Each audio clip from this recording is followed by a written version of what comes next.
Those cuts. Amtrak, the company running passenger trains in the U.S., loses millions of dollars every year. And now Kai Jackson looks to the future of American train travel.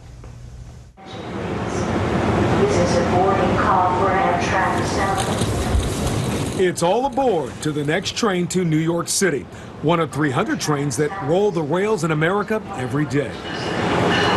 I think it's convenient. I think it's safe. A lot less stressful, you don't have to worry about traffic jams, parking. But in a fast-paced world, trains have a downside.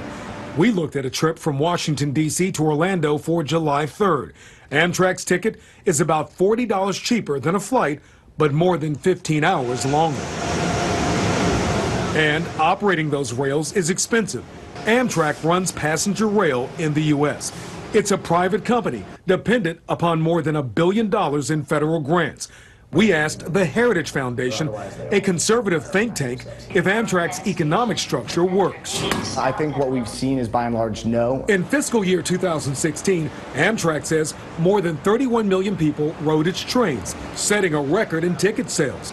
But Amtrak's losses exceeded its earnings by more than $200 million. They're really bogged down by having to funnel a lot of resources to these really long-haul routes that very few people take, are very costly to taxpayers. President Trump's proposed budget cuts Amtrak's grants in half for longer routes. Amtrak says the cuts would force them to end train service in 23 states.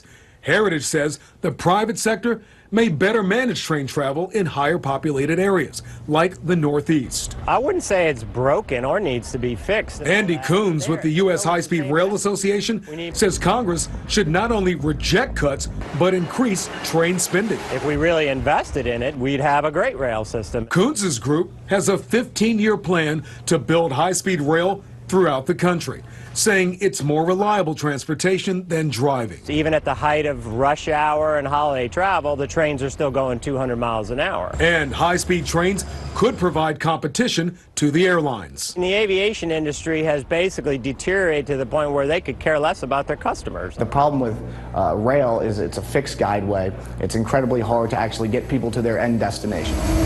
What rail experts can agree on is cuts to Amtrak probably won't happen this year as Congress moves toward a midterm election.